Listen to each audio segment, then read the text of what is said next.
Hello, wonderful students. I am here to explain how you're going to be doing this writable assignment. I know that you're listening to this because you finished your All Summer in a Day test in Google Classroom. So the next step is to do this text-dependent analysis. The first thing you need to do is open it as a Google Doc. You might want to read over here. This is your prompt. It says, in the letter, Adams informs her daughter about the experience of moving to a new city and living in a new home.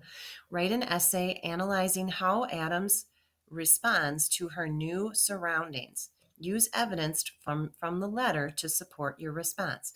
So what you're going to be doing is you're going to be writing a 5-paragraph essay about this letter and Abigail Adams' response to her surroundings. To begin, like I said, you're going to open as a Google Doc. So you can click on there. And then once it comes up, it's going to ask you to make a copy. So you can just click Make a Copy. I would suggest when it comes up, it'll say copy of this document. I would put your name right up at the top here. Once mine comes in, I have some secretly done, but then write your name up here so that in place of copy of, so that when you turn it in, I can see whose it is, just to make sure. Now, again, we know that this is a letter to Abigail Adams's daughter. You're looking for the setting and what she thinks about the setting. So to start, what I would do is do a little close reading. I've highlighted some of the things. I've already read this, but as you read it, you can highlight some of the important parts that talk about the settings. One of the first things I noticed is that it says the woods are all you can see from Baltimore until you reach the city. So I highlighted that, and then if you drag your cursor over it, you'll see you can make a comment, like pushing this little add a comment button.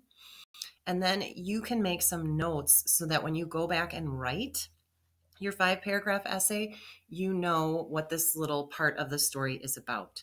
So I'm going to make a little note saying there are lots of woods surrounding the White House, which is very different than the White House is today. Then I went on a little bit farther and I highlighted, just like you can highlight. And she talks about the city. There are buildings enough, if they were compact and finished, to accommodate Congress and those attached to it. But as they are and scattered as they are, I see no great comfort in them.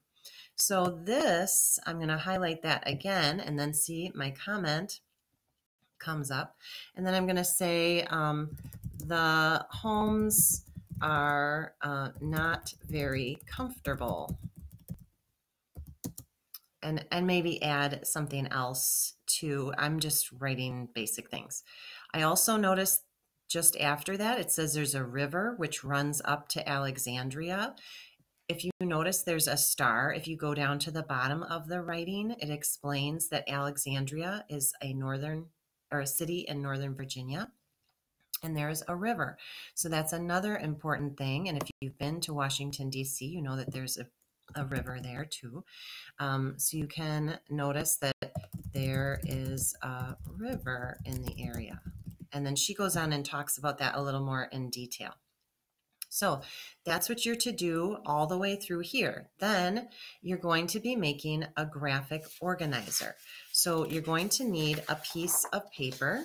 You can use a lined piece of paper, or you can use a blank one. I know I don't have a whole lot of paper in the back of my room, but perhaps you have some lined paper that you can use. So the first thing you're going to be doing is you're going to be folding your paper into thirds. I know that's a little tricky, but just do the best that you can. So sometimes I call that a burrito. So go ahead and fold your paper into thirds. And then you're going to fold, sometimes we call it a French fry. So it's just like a little bit over on the top. So I'm just going to fold a little bit over on the top. And then on the bottom, you're going to be folding a little bit over, just like you did again, maybe about an inch or so there. Now, when you open it up, you have this really nice graphic organizer. You're like, what? that doesn't make sense, but it actually does. So this part up here, I know you maybe can't see the crease perfectly, but this would be where you're going to write your introduction. Then you notice that you have 3 spots. So those are your 3 body paragraphs. And then at the bottom, you'll see you have a little space there, and you can write your conclusion. So you have 3 paragraphs, your introduction, and this top part here, you don't worry that there's like lines there. The lines are just for the 3 body parts. So you can write all across there. And then you have body 1, 2, and 3. And then at the bottom, you're writing your conclusion. So that's what we're going to be working on for the next couple days. I'd like you to start note taking or taking notes on the letter, and then bringing those notes onto your graphic organizer. So you're going to have to organize the things that she sees into 3 different things, like 3 different paragraphs. So you're going to have to decide what makes the most sense for you. If you have questions, just let me know, and I will help you. You can always email me. I am sleeping a lot, but I will check my email to help you out as best that I can. Okay, thanks. Good luck.